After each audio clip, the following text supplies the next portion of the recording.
예, 고영주 사장님. 예, 고남도 영화 보셨습니까? 안 봤습니다. 되게 애국을 강조하신 분인데 우리 국민들이 대부분 다 보면서 가슴 아파했던 그 영화를 안 보셨군요. 예, 뭐 영화를 별로 안 봅니다. 네. 고남도가 어떤 내용인지는 혹시 아십니까? 글쎄요, 뭐 일본 뭐 징용돼서 어떻게 뭐 그런 얘기 들었습니다. 네. 이명박 대통령 시절 낙하산이라고 볼 수 있는 이 김재철 사장 이후에 MBC에서 해고와 퇴직이 어느 만큼 가파르게 증가했는지 혹시 수치를 알고 계신가요? 잘 기억이 나지 않습니다. 제가 2007년부터 17년까지의 자료를 좀 분석해 봤습니다. 김재철 사장이 부임하기 전, 즉 2009년도까지 3명이던 MBC 해고자 숫자가 그 이후에 27명으로 급증합니다. 같은 기간 스스로 회사를 떠난 직원도 24명입니다. 그러니까 연평균 8명에서 그 이후에 봤더니 2010년부터 17년까지 8년간 연평균 20.75명입니다. 166명이 떠납니다. 그러니까 2.6배가 늘어난 겁니다. 이게 다들 직원들이 그냥 뭐 회사도 문제 없고 그런데 그냥 이렇게 자발적으로 다 떠난 거라고 보십니까? 너무나 그 전과 이 이후가 현격한 극심한 그런 차이가 나지 않습니까? 아까 말씀드렸다시피 2012년도에 170일간 파업을 했습니다. 통상적으로 그러니까 그게 거의 대부분 지금 대법원 판결 등을 통해서 다시 한번 그게 얼마나 문제가 많았는지 확인되고 있지 않습니까? 직무와 무관하게 유배지로 쫓겨간 기자들, PD들 91명이 이런 현실에서 사실상 퇴사를 강요받은 것과 다를 바가 없다고 저는 보고 있습니다. 그래서 제가 고남도 얘기를 꺼낸 겁니다. MBC가 MB 낙하산 이후에 현대판 고남도로 전락했다. 이게 세간의 평입니다.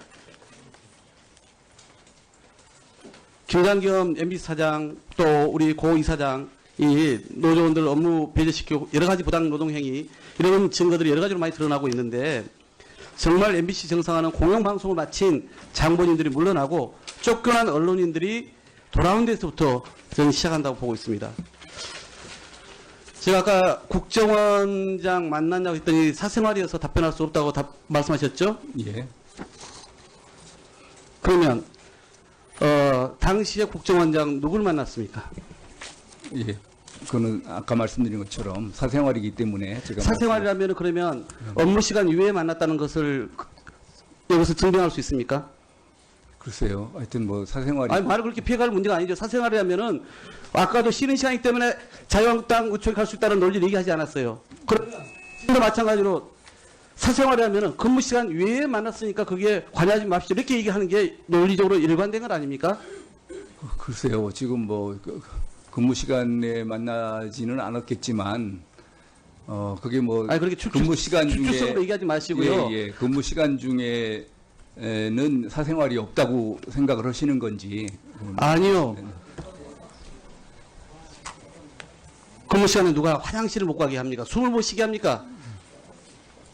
박문진 이사장으로서 공적 업무를 보는 그 시간 안에 국정원장을 만났다면 그게 사생활이냐 이겁니다. 그게 사생활입니까? 예, 그거는 제 개인적인 사생활이라고 생각합니다. 그런 공적 누굴 만나고 윤리식이 손톱만큼도 없는 분이라는 것을 다시 한번 본인 스스로 지금 자백하고 있는 것입니다. 언론 인터뷰에 봤더니 국정원장 지금 이제 누구냐고 말씀을 안 하시니까 제가 더 좀만 더 쓰겠습니다. 네, 하시죠. 국정원에서 가끔 인사 온다 이렇게 답변을 하셨죠? 예, 예. 국정원에서 인사를 누가 옵니까? 뭐 기억이 안 납니다. 예, 예. 기억도 안 나는 사람이 국정원이라는 이름으로 와서 그냥 인사하고 갔습니까? 아니 국정원 직원이라고 하니까 그런가 보다 하는 거지. 제가 뭐 개인적으로 알고 만난 건 아니지 않습니까? 아, 국정원 직원이라고 그냥 아무나 와서 저 국정원 직원이니까 박문희 사장님 만나주십시오 하면 만난 겁니까? 더구나 어떻게 얘기를 하셨어요? 정보를 얻는다며요. 모르는 사람이 내가 국정원입니다 이렇게 얘기를 하고 그래 와서 주는 정보를 철석까지 그러면 믿습니까? 아니 제가 평생 정보를 하고 살은 사람인데요. 믿을 정보와 안 믿을 정보를 다 구별해서 듣죠. 네. 아니 본인이 내가 정보를 얻는 거지 이렇게 답변을 해서 제가 말씀을 드린 겁니다. 아니, 글쎄요. 인터뷰에. 정보를 정보를 얻는 것이 그 얻는 정보가 전부 사실이라고 믿는 건 아니란 얘기죠. 네. 억지의 연속에서 참 기가 막힙니다만은 좀만 더 좀 여쭤봐도 되겠죠? 시간 좀만 더 써도 되겠습니까? 네, 그렇습니다. 예. 우선 이거 하나 물어보시죠. 국감 중에 아까 자유한국당 의총 참석한 거 관련해서 뭐 앞서 의원님들 안 물어보시겠다고 아예 그렇게 얘기를 하셨습니다만은 오늘 그래도 여기는 증인으로 나와 계시기 때문에 저는 책임 있게 답변하신 게 옳다 봅니다. 그런 점에서 오늘 누가 요청을 하시던가요? 예, 아까 직원이 와서 잠깐 자유한국당에서 좀 뵙자고 그런다고. 그래서 자유한국당의 직원이 왔습니까? 예. 정우택 대표의 요청이라고 이렇게 얘기를 했죠. 뭐 이름 얘기는 안 했던 것 같은데요. 거짓말 하지 마십시오. 예. 이미 그 의총에서 나온 이야기를 가지고 제가 말씀드린 거니까. 예. 정우택 대표의 요청이니 아니 하여튼 이렇게 얘기를 하신 직원이 거죠. 와서 제가 누구인지는 모르겠는데 하여튼 자유한국당에서 잠깐 좀 보자고. 이상하네요. 무슨 국정원 직원도 그렇고 좀더 무조건 거기에 순순히 응하시는 분입니까? 아니 국회 앞에서 안에서 그렇게 살아오시지 그거를 안 않은 믿을 분이라면서요. 이유가 뭐 있습니까? 제가 뭐 어디 지옥에 따라가는 것도 아니고. 아니 그 국회 직원이 와가지고 얘기하면 그걸 어떻게 안 믿겠습니까? 가서 발언을 한 5분 정도 하셨습니까? 그 이상 하셨습니까? 글쎄 뭐 한 5분 내지 10분 정도 한 것 같습니다. 네. 그래서 뭐 기소된 내용에 대해서도 좀 이야기를 하셨을 거고 예. MBC 여러 가지 속사정을 이야기를 하셨다고 하는데 또 삼노조가 만들어진 배경에 대해서도 이야기를 하셨을 거고 뭐 여기 이야기하는데 MBC 회사 안에서 일어난 일을 이야기 좀 하신 것 같아요.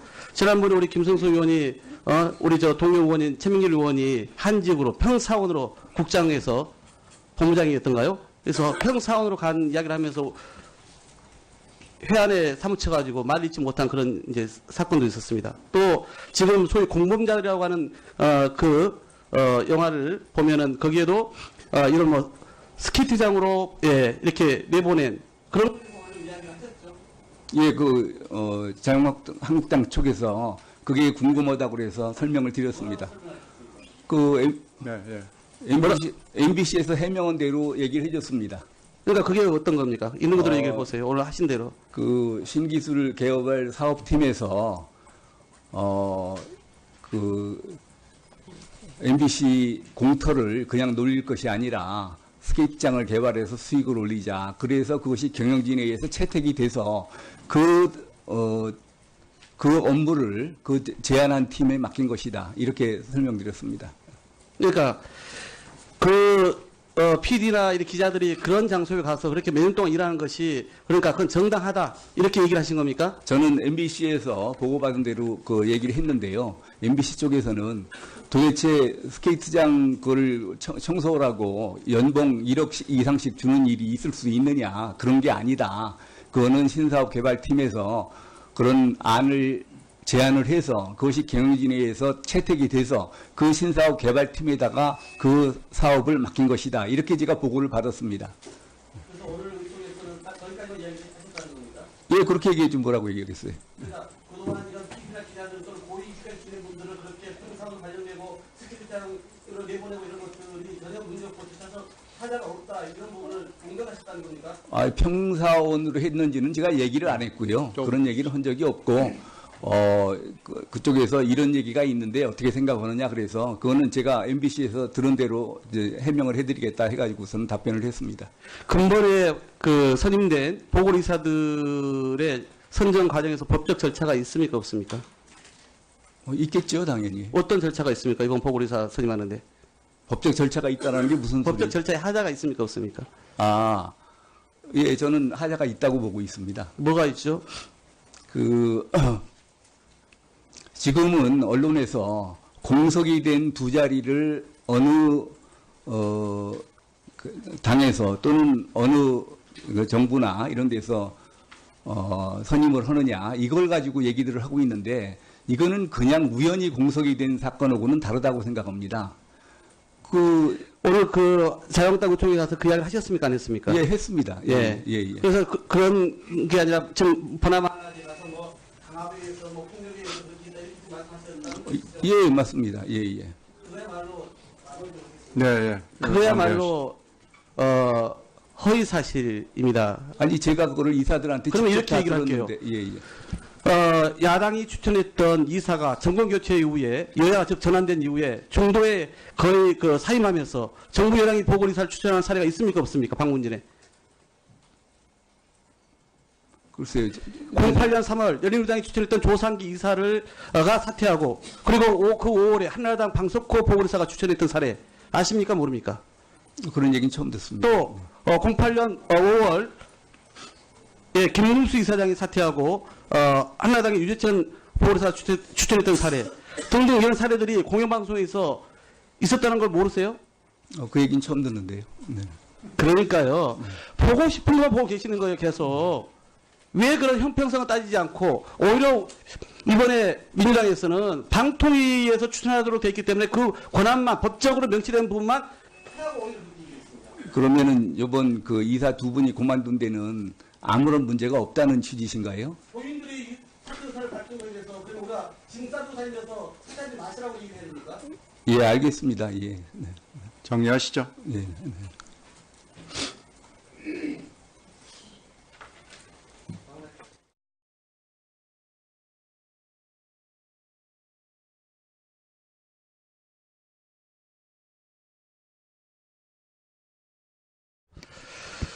예, 고영주 이사장님. 예. 군함도 영화 보셨습니까? 안 봤습니다. 되게 애국을 강조하신 분인데 우리 국민들이 대부분 다 보면서 가슴 아파했던 그 영화를 안 보셨군요. 예, 뭐 영화를 별로 안 봅니다. 네. 군함도가 어떤 내용인지는 혹시 아십니까? 글쎄요, 뭐 일본 뭐 징용돼서 어떻게 뭐 그런 얘기 들었습니다. 네. 이명박 대통령 시절 낙하산이라고 볼 수 있는 이 김재철 사장 이후에 MBC에서 해고와 퇴직이 얼마만큼 가파르게 증가했는지 혹시 수치를 알고 계신가요? 근무 시간에 만나지는 않았겠지만 그게 뭐 아니 그렇게 근무 시간 중에 추측적으로 얘기하지 마시고요. 예, 예. 근무 시간 중에는 사생활이 없다고 생각을 하시는 건지 아니요. 근무 시간에 누가 화장실을 못 가게 합니까? 숨을 못 쉬게 합니까? 박문진 이사장으로서 공적 업무를 보는 그 시간 안에 국정원장을 만났다면 그게 사생활이냐 이겁니다. 그게 사생활입니까? 예, 그거는 제 개인적인 사생활이라고 생각합니다. 네. 그런 공적 누굴 만나고 윤리식이 손톱만큼도 없는 분이라는 것을 다시 한번 본인 스스로 지금 자백하고 있는 것입니다. 언론 인터뷰에 봤더니 국정원장 지금 이제 누구냐고 말씀은 안 하시니까 제가 더 잘 기억이 나지 않습니다. 제가 2007년부터 17년까지의 자료를 좀 분석해 봤습니다. 김재철 사장이 부임하기 전, 즉 2009년도까지 3명이던 MBC 해고자 숫자가 그 이후에 27명으로 급증합니다. 같은 기간 스스로 회사를 떠난 직원도 24명입니다. 그러니까 연평균 8명에서 그 이후에 봤더니 2010년부터 17년까지 8년간 연평균 20.75명입니다. 166명이 떠납니다. 그러니까 2.6배가 늘어난 겁니다. 이게 다들 직원들이 그냥 뭐 회사도 문제 없고 그런데 그냥 이렇게 자발적으로 다 떠난 거라고 보십니까? 너무나 그 전과 이 이후가 현격한 극심한 그런 차이가 나지 않습니까? 아까 말씀드렸다시피 2012년도에 170일간 파업을 했습니다. 그러니까 그게 거의 대부분 지금 대법원 판결 등을 통해서 다시 한번 그게 얼마나 문제가 많았는지 확인되고 있지 않습니까? 직무와 무관하게 유배지로 쫓겨간 기자들, PD들 91명이 이런 현실에서 사실상 퇴사를 강요받은 것과 다를 바가 없다고 저는 보고 있습니다. 그래서 제가 군함도 얘기를 꺼낸 겁니다. MBC가 MB 낙하산 이후에 현대판 군함도로 전락했다. 이게 세간의 평입니다. 김장겸 MBC 사장 또 우리 고 이사장 이 노조원들 업무 배제시키고 여러 가지 부당 노동 행위 이런 증거들이 여러 가지로 많이 드러나고 있는데 정말 MBC 정상화는 공영방송을 마친 장본인들이 물러나고 쫓겨난 언론인들이 돌아온 데서부터 저는 시작한다고 보고 있습니다. 제가 아까 국정원장 만났냐고 했더니 사생활이어서 답변할 수 없다고 말씀하셨죠? 예. 그러면 당시에 국정원장 누굴 만났습니까? 예. 그거는 아까 말씀드린 것처럼 사생활이기 때문에 제가 사생활이라면 그러면 업무 시간 이외에 만났다는 것을 여기서 증명할 수 있습니까? 글쎄요. 하여튼 뭐 사생활이 아니, 말을 그렇게 피해갈 문제가 아니죠. 사생활이라면은 아까도 쉬는 시간이기 때문에 자유한국당 의총에 갈 수 있다는 논리를 얘기하지 않았어요. 그러면 지금도 마찬가지로 사생활이라면은 근무 시간 외에 만났으니까 그게 관여하지 맙시다. 이렇게 얘기하는 게 논리적으로 일관된 건 아닙니까? 글쎄요. 지금 뭐